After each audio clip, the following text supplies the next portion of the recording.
right, guys, we got some cool new ink today, also featuring the Patek Philippe bust down. I got some new ink. I'll show y'all that real quick. It'll end up being a full sleeve. It'll be pretty cool. Ah. All right, guys. Welcome back to Hardwired to Hustle.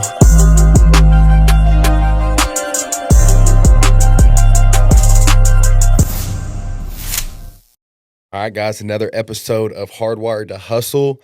Today we're going to switch things up a little bit. Everybody's asked, they're seeing the videos of me and other people, but nobody knows much about me.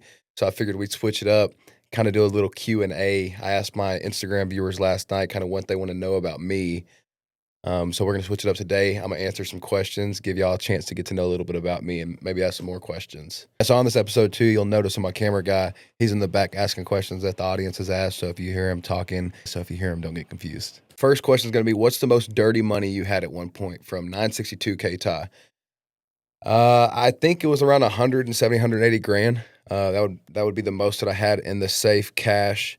If you don't know what we're talking about when we say dirty money, my background before roofing sales, I was a drug dealer. I'm very open to talk about this now. I kind of ran out of my statute of limitations for getting in trouble. I've already been convicted on all my cases and have served my time, and I'm done with it, so I'm okay to talk about it. So I have no issue talking about it. So any questions, fire them away. But yeah, I think the most I had at one point in time was 180 grand. What type of drugs? I actually only ever sold weed. I was a drug addict though. So I smoked weed, but I also popped Xanaxes, hydrocodones, painkillers. And then once I got shot, so I got shot in my leg. No, actually, whenever I got shot in my hand, I got addicted to what I thought was Percocets. The doctor had gave me like an 8-day script of Percocets for my hand. And whenever I ran out, I was still in pain. And I had also already kind of got hooked on them because of my addictive personality. And so I ended up buying them off the streets. Everybody knows those blue M30 pills. So I was taking those. In fact, they stopped hitting me so hard, so I started snorting them. Yes, I started playing with my nose. And come to find out, after a 6 to 7 month run of just doing 3 to 4 of them a day, it turned out they were fentanyl. So I only ever sold weed. For the majority of my run out there in the streets, it was Xanax. Me and my homeboys, we'd pop bars, go get in trouble, rob people. I mean, just do all types of crazy shit. I'm really happy that part of my life is over now. That was definitely a rough time, and it's crazy too because I was talking to somebody that I used to hang out with. They DM me on Instagram, and she had said it's funny because we really thought that we were living our best life back then, and it's crazy to think now that we really thought that because I would get barred out. I'd fall asleep in my car. I'd wake up with money around me. I didn't even know where it came from. Car keys, I didn't know where it came from. I mean, it was fucking nuts. You were young. What made So when I was 15, I actually moved out of my mom's house. So I went to Waxahachie High School, Waxahachie in Texas. And I got kicked out of Waxahachie High School for having a gun in my truck. So I was pulling into the parking lot one morning going to school, and these dudes that I was beefing with, these redneck dudes that I could not stand, they start flipping me off and act like they were going to do something. So I grabbed my gun and I waved it at them. And so I walked into the school, and I was actually sat out my truck for a little bit, smoked a bowl. And then probably like 20 minutes after this happened, I walked into the school. And normally when you walk into the school, the cafeteria is like jumping. Everybody's in there waiting for the bell to ring, this, that, and the other. And the bell rings at 8:30. So everybody's in there till 8:30. Well, I walk in at like 8:27 and the cafeteria is clear. I'm like, what is going on? Where's everybody at? And so I walk into the cafeteria. I take a left to go down the hall. And as soon as I cut right around the hall, there's like 10 cops, all the teachers, everybody's there. They're waiting for me. So they could go search my car. So they searched my car, found the gun, amongst some other things. So I got kicked out of Waxahachie. I was always a little badass kid getting in fights. Before this happened, I had just got out of alternative school for getting in a fight. It's posted on my Instagram actually as a clickbait sales video. So it's the one of me slamming the dude. So I just got back from alternative school. So then this happened. They're like, dude, we can't have you here. So I got kicked out of there. That was the end of my sophomore year, probably about 2 months before sophomore year ended. So I went to Red Oak High School. And Red Oak High School was like, the only way we're going to take you is if you serve the rest of the year here in our AEP, in our alternative school.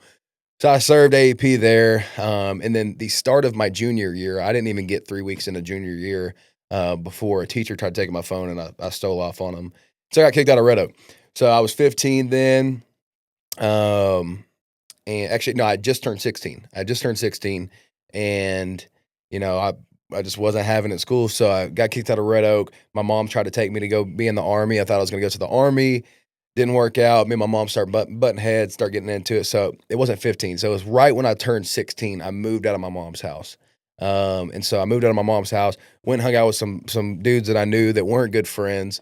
They were actually the fakest friends you can get, but when you're so young, you're naive. And so I went and moved in with them, and one of them was already selling weed, and he sucked at it. He was the worst drug dealer ever. He was smoking all of his supply, and I'm like, dude, I can do this way better. So after living with them for probably 2 months, I went to his plug, and I got my first front on, I think it was like a 3.5, dude, and I ended up not even selling it. I freaking robbed a dude, ended up coming up another 60. So I bought a half ounce after that, and then kind of just went up from there. But yeah, I only ever sold weed. I'd never wanted to sell coke or pills or anything like that because the clientele that came with it. I just wasn't ready to enter that world. So kind of worked my way up within, anybody that knows me from Waxahachie knew it was pretty quick. I started off with that 3.5, then I went to a half ounce, then I went to O, then I went to a QP, then I went to a half pound, then I went to a pound real quick. So everything started taking off really good. And I was making really good money. I was that kid that came out of nowhere with just a lot of money. And it wasn't new. The hustle started in high school whenever I was selling shoes off DH Gate, and I've always been selling something. So I actually grew up with a really good mom. I grew up with a really good mom. She was always on my ass. It was impossible for me to ever do anything. I was that kid that was always stuck at the house getting in trouble. I never got to go out. Whenever we were in junior high, the cool place to go was Whataburger and the movie theater, and I probably got to go there 1 or 2 times because I was always getting in trouble, and my mom wasn't going for it. So no, I wasn't having a bad influence at home, but it was when I moved out, I moved around a bunch of losers. The guys that I went and moved in with, their mom sucked. You know what I mean? Their mom, she basically rented an apartment for us. And she would go live at her boyfriend. So, we're 15, 16 years old living at this apartment. You give 15 to 16-year-olds an apartment, you're automatically bad influence. We're having parties over there every night. We're trying different types of drugs. That's when the experimenting came in. I tried acid for the first time, tried shrooms, tried coke. Tried everything. So the influence wasn't that these guys were all trying to peer pressure us. It's just that, we're young and we didn't have a good influence. So we didn't have bad influence. We just didn't have good influence. And we were all young, and we were in a negative situation to where we had no parental guidance. And, yeah, we just had too much free time on our hand to do dumb shit. So started doing drugs. Like I said, this dude sucked at selling weed. So I was like, I can do way better than this because I didn't smoke like that at the time. So I grabbed his stash. Ended up, once I came up on that half ounce, I ended up buying what he had left and just started going up from there. First time I ever went to jail, it wasn't too long after that. I was 16 the first time I got arrested. It was right when I moved in with them. It was right before I started selling weed too. I didn't have no money, and my mom had my phone. My mom had everything. I moved out with literally nothing. I remember that Christmas. It was around Christmas time whenever I moved in with them. One of the homeboys gave me like a $25 Whataburger gift card, and I sold that for like $25 cash. So I really didn't have anything. So my first time going to jail, I had this kid on Snapchat. He said a iPad for sale. I don't know how much he said it was, but it comes with a SIM card and free service for the rest of the year. So I'm like, bet, that's a lick. So I had him pull up to the apartment complex, and I was going to grab it from him. Well, this dude told the cops that I hit him and grabbed it and ran and took off with it. I didn't hit him. All I did was snatch it. I ran off. So I went to jail for the first time, not that night, but like 2 weeks later, they had a warrant out for my arrest. I'm at the gas station, and the cops were there, and they're like, "What's your name?" I'm like, "Collin." Like, didn't I just see you the other night? I'm like, nope. So I knew what was going on. I went to the bathroom. I actually tried climbing through the bathroom ceiling at this Exxon, and they got me in there and grabbed me out of the ceiling, arrested me out in front of the gas station, and that was my first time going to jail at 16. And then it was kind of just ongoing from there. I stayed out of trouble for a little bit, but then trouble came back after I started getting on drugs. So kind of what my drug run looked like was I was doing good. I hustled for the first year and a half. I wasn't smoking weed. Really, I wasn't doing drugs. Smoked a little bit of weed, but I wasn't doing drugs. So I was really just about my money. And that's whenever I was really coming up. But then something happened and something flipped in my mind to where I just started getting too into myself. I started thinking I was a thug and everything else. So I started popping pills, and that's when my run went downhill. And that's also whenever I started getting caught up on everything, because everybody knows that a drug dealer can't take drugs because you're going to get caught up. You're going to do something stupid. You're going to slip. So that's exactly what happened to me. I started slipping. Everything started going downhill for me. I went to jail again for one of the homeboys called me, and we went over to this house and jumped these 6 guys, and it was like 30 of us. We jumped these 6 guys. We all got hit with burglary of habitation and assault. So that was my first felony. I think I was 18 there. Might have just turned 18. That ended up getting dropped. And then not much longer after that, I caught another case for burglary of a habitation. And I caught another case for hit and run of multiple vehicles, assault causing bodily injury with the vehicle. I mean, all types of things. It just all started going downhill. So, I'd researched it the other night. I'm actually trying to build a collage with all my mugshots, but I've been arrested over 31 times just in Waxahachie alone. So it was just a run of, I was on bars, I was messing up. I had bond money. That's the thing. The DA kept on giving me the chance to bond out, so I was bonding out. And I never saw prison being a factor. I didn't know prison was a real thing. I thought you just go to jail and you bond out and it's done there, but that wasn't the case. I was getting charge after charge after charge, and I'm doing these little $2,500 bonds. It's nothing. But those cases add up. So I was getting caught with guns, burglary of habitation, those hit and runs, assault. I mean, all types of things. And it was just charge after charge. And finally, my last run in, I'll never forget the day. So August 21st, 2021, it's the day that I got sober. I ended up getting kicked out of my dad's house. And this is whenever I had quite a bit of money. I think I had still about $100,000. I was already a druggie, feed my own habit at this point. And my last run with the cops was I got kicked out of my dad's house, ended up grabbing all my money out of his safe. And I'm riding around for the day waiting for this chick that I was with at the time to get me her mom to get me a hotel because I had lost my wallet. I didn't have my ID. And so I'm waiting for her. I'm riding around the full day so she can get off work. And last thing I know, I talked to my mom at Cece's. I'm over there at Cece's Pizza eating, and she's like, let me come get you. Let me come get you. I'm like, no. And then somehow I ended up at Whataburger. I don't know why. Probably grabbing a shake, something stupid, munchies. I don't know. But I ended up at Whataburger. The people that were in the drive-thru, like the drive-thru workers, they called the laws on me because when I pulled off, I scraped the wall and I was dozing off in the drive-thru. So when the cops found me, I actually have the body cam footage, but when the cops found me, I was asleep in the Whataburger parking lot. I had my feet on my dash. I mean, I was just knocked out. I was completely dozed off fentanyl. So long story short, they wake me up. I ended up getting popped with a stolen pistol, like 200 pills, like 13 pounds of weed, and then a bunch of cash. So I got caught with quite a bit. So they arrested me. I went to the jail. I overdosed in intake. So before I even got inside the jail, I overdosed. They took me straight to Baylor Hospital. I woke up at Baylor Hospital, and all I remember is this lady. She's like, this isn't your bed. You ain't gonna sleep here all day, and you better get out of here. They're putting a warrant out for your arrest. I'm like, what? And I feel my ears. My diamond earrings weren't there no more. And I feel my necklace. I feel my neck, and my chain's not there. I'm looking at my hands. My rings aren't there. My watch ain't there. I'm like, oh God, they got me. They got me. And that right there was my rock bottom. That was the day. So August 21st when I got caught up, and it was midnight. So August 21st was that full day of it was horrible. And so that was my rock bottom. I remember I got up out of the hospital bed, ripped the IV out of my arm, and I went to this little phone that they had in the waiting room for the emergency room. And so I called my mom on there. I'm tripping out. I'm like, they got me for everything. Come pick me up. Ended up having a whole bunch of mental breakdowns, going to her house, talking about killing myself, everything. Like I was rock bottom. So my mom actually called the laws on me there because I was trying to fight her husband, and got me sent to a mental hospital. First off, worst thing ever. I had never been to a mental hospital before, and that was nuts. I was in there for 3 days, and I had a warrant out for my arrest this whole time, and so the cops didn't know I was at the mental hospital, luckily, but they were going to find out sooner or later. And so my mom then ends up getting me out that third day, and I told her, I'm like, I want to go get help. So my mom she drove me to Tennessee, and I went to a 1-year treatment facility, 1-year rehab to go get cleaned up. While I've got warrants out for my arrest this whole time, I was actually in the top 5 most wanted for Ellis County for a year running.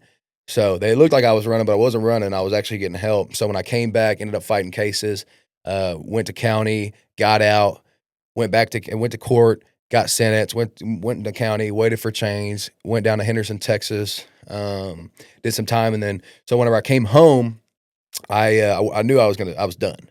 If that 1-year treatment facility didn't do it for me, doing the time that I did changed me. So I got home, I I went and got a job at Surf Pro Restoration. That's not what I wanted to do. It wasn't part of my plan that I came up with in prison. It wasn't part of the plan, but it was something at the time. So I ended up working there for a little bit, like 2 months. Got a cash car. So I came home March 22nd of 2023.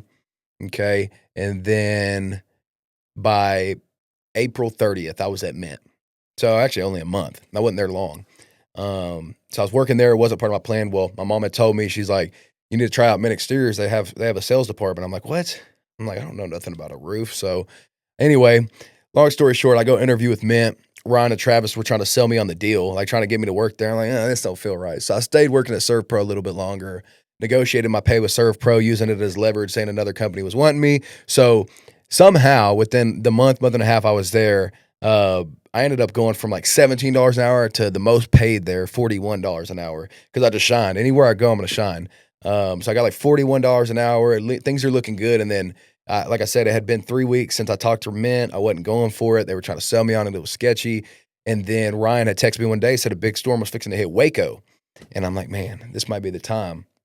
So I'm like, screw it. I'm on a job site one day. It was a bad day. I'm like, I'm done.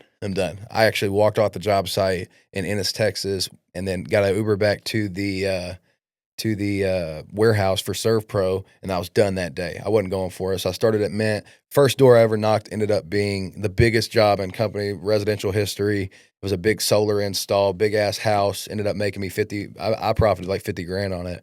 It was a great job. So that's when I knew I was stuck. I didn't want to go anywhere else, and it's kind of just been going from there. So I started off, they were only like $400 starting off, but by the time I left, my last check that I got, it was actually when I was in Waco, they called me. They were like, come pick up your last check. My last check I got was like $1,600. I'm telling you, I had negotiated my pay to where it, yeah, I negotiated my pay to where it was up there. I was getting paid more than the highest techs, and I wasn't even there long. But anywhere I go, I'm going to negotiate. Anywhere I go, I'm going to leverage myself because I know my worth, right? So even though I had just came home and I've got 4 felonies under my belt, I'm like, dude, I know what I'm worth. And so I negotiated it, and I was getting paid pretty good. I don't have any regrets, dude, honestly, because I believe that when people go through things, it shapes them to be a better person and shapes them to be able to withstand more difficulty in life. So I don't regret nothing. I don't regret going through what I went through. I went through the ringer, dude. I went through the worst. I dealt with mental issues from drug addiction. I dealt with, if anybody knows about Ellis County, it's the worst county. I did over 13 months just in the county, not straight, but individually. I went through a lot. I've overdosed 3 times, been shot twice, and that's what shaped me to who I am today. Like, nothing can phase me in life anymore. I was telling Kevin last night on the phone, I'm like, dude, like, I can get shot. My foot could get shot off today, and it like wouldn't phase me. I'm gonna figure out what's next, how I'm gonna walk. What am I gonna get a prosthetic leg? Like, what am I gonna move forward next? So no, I don't regret nothing. I'm glad that I went through the trials and tribulations that I went to, because that shaped me into the warrior I am today. I think that's really what separates me too, and the reason that people don't sell more than me, and the people that nobody grinds harder than me, and the reason that people don't think like I think, because of everything that I went through, I don't regret it. I went through these things for a reason. God's got a plan. Obviously, God's got a plan. It worked for me, and I think that people got to go through some hard things to get the life that they want and that they deserve. God gives us His toughest challenges to His toughest people. So no, I don't regret nothing. I do wish that I would have known about roofing back in the day. I wish I would have known about the industry to dabble in it. You know what I mean? I don't think I would have. Apparently, I was talking to somebody the other day, and he's like, "I told you about roofing back when you were selling drugs." I'm like, "Dude, I don't remember you saying that at all." And maybe somebody did tell me about it, but I was making good money back then, and it was easy money. It was a quick way out, so I wasn't worried about it. But I'm definitely glad that I found it now. I'm glad that I took the path that I took, and I don't regret anything. When did I join Mint? April 30th. I officially came on full time April 30th of 2023. Nothing, dude. Nothing. My check. So even my big job that I sold hadn't capped out then. It took over a year to get paid out on that job because it was so complex. So I was running off the other, pipeline that I had. So I think I made like 60 to 70 grand off Mint exteriors, and then probably another 10,000 off Mint solar. And that was with 700, or no, that was with 860,000 in sales from April to December. So what I was really waiting on was all my jobs to cap out, which they didn't end up capping out until January of 2024. For this year, I'm supposed to make 2 million just off Mint stuff that I do. 2024, I sold 2.5 million. I'm currently at 2.7 million. And so the difference, and people are going to ask, if you made 860 off of 2.5 last year, how are you making 2 million off 2.7? Well, Mint graciously gave me the opportunity to partner in and to be a GM over the offices. So obviously being a GM comes with override. So I recruit. If you look at my Instagram, that's why I'm always looking for guys to come work. I'm looking for the next top producers. Because they're going to make money for me. If I'm eating, they're eating. If they're eating, I'm eating. And that's why it's a great circle, because it really does work that way. If the new guy that comes in is making 6 figures, well, I'm getting a piece of that too. And so that's why I'm getting a pretty good chunk of that this year, is because I hired on. When I first came on to Mint, I think we had 4 guys. Current, we're at 31. So overrides off, 31 guys definitely kicks in and helps. I don't like excuse makers. I think that everybody's dealt with the hand, some worse than others. But you decide how you want to play that hand. I don't think that it should just be pity me. Yeah. Some people, like Malik, for example, he wasn't born in the best home. He wasn't born in a area, and he wasn't around surrounding people that we're going to make it to the top, but he's doing great for himself. Same with me. I wasn't around people that were going to do good. The guys I used to hang around with, dude, they're bums now. They work at warehouses and make $12 an hour.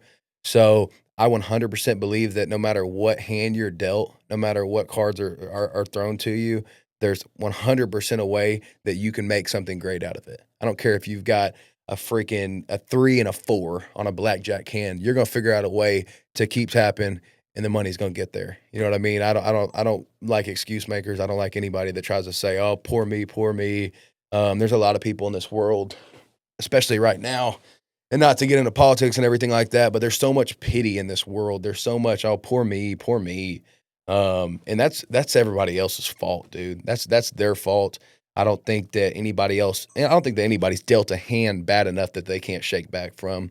If you've got drive and you've got motivation and you can develop skills and learn how to utilize those skills, I don't think that anybody should just be poor me, not be able to make something from it. This is why being broke is your choice. And that's another thing too. So I'm glad you asked that question. I feel like, if anything, I would have had all the excuses in the world to be a loser. I didn't have any good male role models growing up. I didn't have the guidance that I needed once I moved out of the house. I'm a teenager. I went down a horrible path, and I should be really in prison for a long time. But fortunately, I didn't have to go for a long time, and I made it out in a good timing to where I still had my youth to where I could jump in and make something of myself. But I still came home with nothing. I still came home with not $1 to my name, without a vehicle, without anybody that trusted in me, because I had burnt all my bridges because I was a drug addict. I lied. I stole. So if anything, I have that pity excuse, "Oh, poor me, and I should be the guy that's not making nothing of myself today." But you have that opportunity to make something of yourself. You have that opportunity to go get it. And it's whether you're going to put your foot down and say, "You know what? I'm tired of being pity me. I'm tired of it being poor me. I'm tired of me giving myself excuses saying that I was just dealt the bad hands in life and this, that, and the other." And you can decide to put your foot down and just keep walking forward and take one step at a time. It's kind of like running a marathon. Like, if you notice people that run a marathon, they're looking down at their feet every time. Every time they take a step, they're looking down at their feet, because it's that mind game. You get so far and it's getting so hard that you have to just watch one foot at a time. So people can come up with those pity excuses, but I'm not going for it. Yeah, I mean, I think 6 figures is very easily obtainable. Did I hit 6 figures my first year through roofing? No. Through other hustles, I was still selling stuff on Marketplace. So yes, my first year out of prison, I hit 6 figures. So in the roofing industry specifically, you know that it takes this many jobs at this amount to make six figures, to sell $1 million, right? Because if you sell $1 million, more than likely, depending on what company you're at and how they're paying you, if they're being honest, if you sell $1 million, you should make $100,000. We always tell everybody, you know, the best way to scale what your check is going to be at minimum is if you get a $30,000 contract, you can know that at minimum you're going to make $3,000. So I think, yeah, six figures is easily obtainable in any industry that you're into. All you got to do is calculate it, do the math. If you're a realtor, how many homes do I have to sell if I get this? If I get 2%, how many homes do I have to sell to get to this dollar amount that I want to be at for the year? And everybody's got different goals. My goal is 100 million. Right now, I want to get a neck tattoo. And I told myself, I'm not going to get a neck tattoo until I sell $100 million. So every industry has different goals. Even talking to Doe, like his goal is probably $1 billion. Well, he knows he has to put out this many songs and he has to hit these quotas and he has to do this and this, that, and the other. And he wanted to focus. He wants to go into movies and he wants to go into this and he wants to go into that. He has his goals lined up. That dude is freaking smart. He knows that if he gets into this industry and he gets into this industry and he dabbles in those 7 hustles he was talking about, he's going to make his $1 billion that he wants. So six figures is bottom of the totem pole, easily obtainable. Anybody can make six figures. $100,000 is the old $20,000. Like $100,000 is nothing now. I mean, it's really not. I think that the average household needs $100,000 to have a comfortable life. $1 million is the old 100,000. Like $1 million is not a lot. I learned that when I made my first million. $1 million is nothing. Yeah, it's still the same amount of effort it takes than even back then to make $1 million, but this shit takes time. Yeah, because so drug dealing is wholesaling, right? I was doing wholesale. I wasn't the guy that would buy an ounce and bust down all 28 grams. I was buying boxes. I'm trying to buy bowls. And I know that, okay, if I buy this 100 pack, I have to make at least $400 off this 100 pack to hit my $50,000 goal that I'm wanting to hit. There's margins and everything, and you just have to calculate your margins in whatever industry you're in. There's a guy named Nate Odom. So this dude came from Best Buy. Like this dude was the goofiest looking guy, but he had the will to listen. Like he was trained, he was teachable, he was coachable. He walked in with a shag, bro. He had hair down to half of his back. He came from Best Buy, lengthy, tall dude that supposedly was the #1 seller at Best Buy, but I didn't see it when he walked in. But I saw the potential probably a week after he was there, because when I told him to cut his hair, he cut his hair. He went and got a cut kind of like mine. So to me, that was really like that moment. Okay, this guy's coachable. This guy's going to be something. And so he came in the first 3 months, he's selling jobs, and he's going broke. He's like, why are these jobs not paying off? Well, dude, it takes time.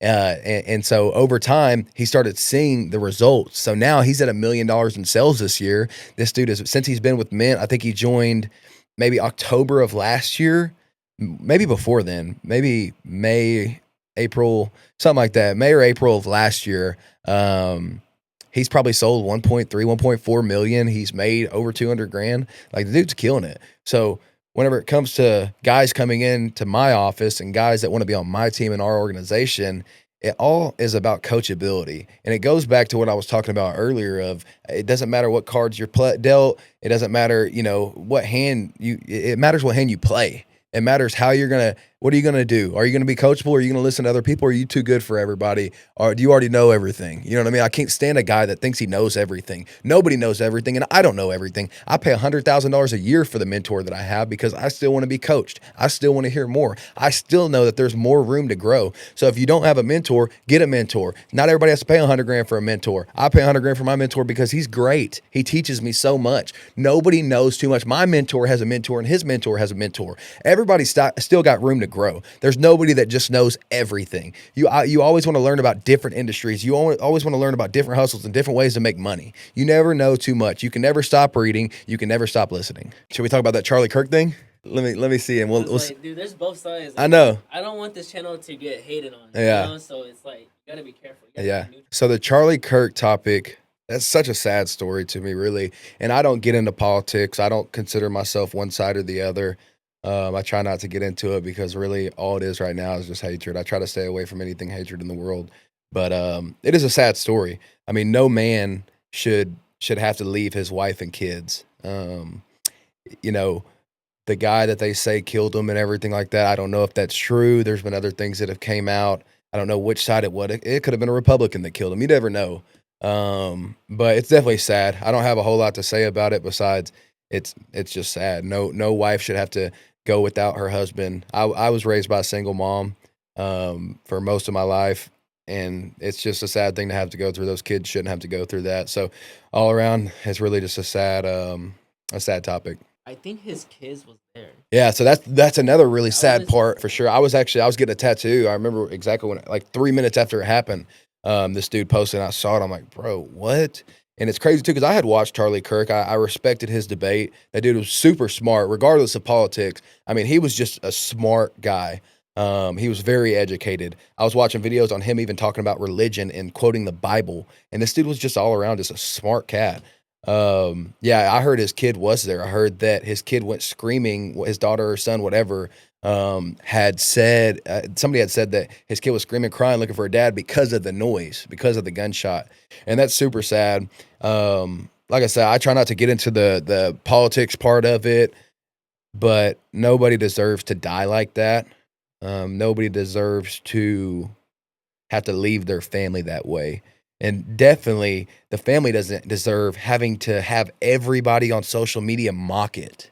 I think that was the saddest part to me, was going through comments. You know, whenever you're on Instagram, you look at comments and everything like that just to see what everybody's saying. And the hatred towards that guy that some people had. You know, it doesn't matter if you like somebody or hate somebody. There's people in this world that I don't like. You know what I mean? But if they got shot in the neck and were brutally assassinated like that, I'm not gonna go talk crazy and say, "Oh, good, he deserved it." That's not how that works, man. We're all people. We're all fighting the same battle. Everybody has different beliefs, and that's fine. You don't have to kill somebody over their opinion.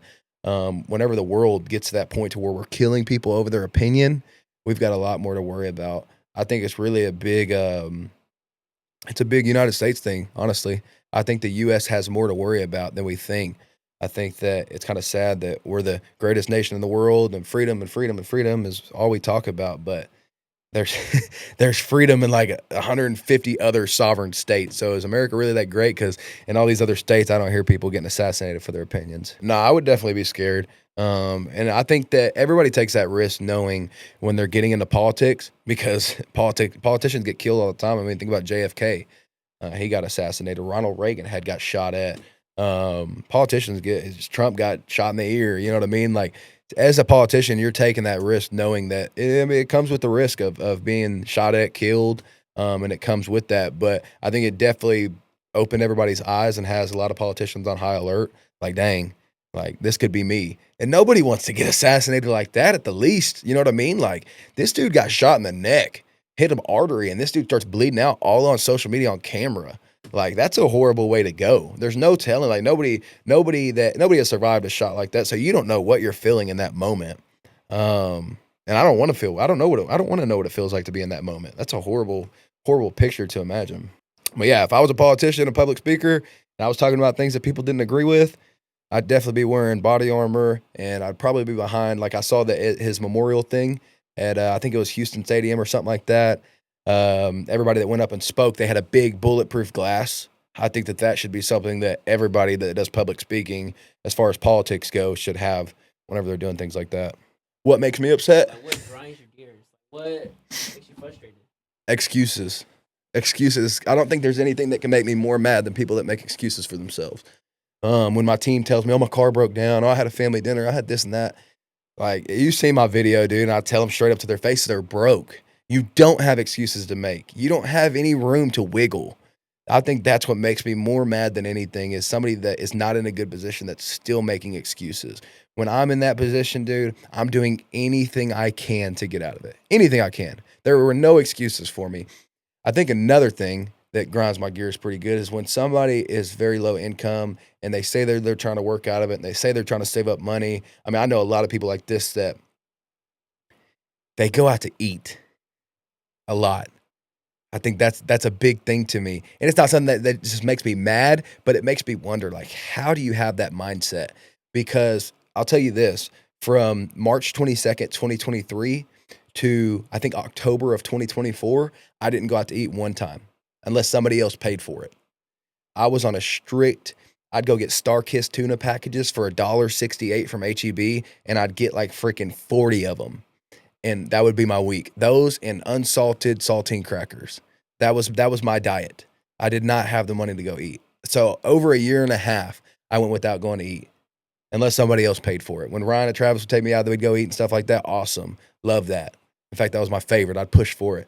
But when it comes to these guys that I have on my team, these guys that I see on Instagram, these guys everywhere that DoorDash and, they're doing all these things. It's like, dude, how are you saving money if you're spending it all on food? And if you notice too, higher income people eat out less than lower income people. Like I know, like myself, like I just posted something on my story yesterday. Dude, I'm meal planning. I'm trying to save money on food because I do like to go out to eat. And when I go out to eat, it's a $500 dinner with me and my lady. So I know that during the week, dude, I've got to save some money. You know what I mean? I've got to eat clean. And that's another problem is 67% of America is obesity. They're obese. So yeah, if you look at higher income people, their wives are probably cooking at the house and they love it. They love those home cooked meals. But if you look at lower income people, they're door dashing 3 to 4 times a day. It's sad. It really is sad. That's why America is so obese. Like if you look at these other countries, people are in pretty good shape. America is not. A lot of people, and nothing against people that are overweight, especially if they're trying to get out of it. You know what I mean? But I don't know. Especially when, I don't know. I know some pretty big people that make some good money, and that's what they like to spend their money on. They just like to go eat 5-6 days a week, and that's cool. You know what I mean? But I know a lot of people that don't make good money. I know people that make horrible money, and they're going out to eat 3 to 4 times a day. DoorDash is the worst too, because that counts for 2 meals if you're going to pick it up. You know what I mean? DoorDash is a lot of money. I know guys that work from home that are making crap money with a remote job and that DoorDash 4 meals a day. Like, what are you doing? You're getting something from Panda Express that costs $11, getting it dropped off at your house for $31. I don't understand that. Now they have payments. They have what? Payments? I don't even know what that is. It's like Chipotle, you can pay it in 4.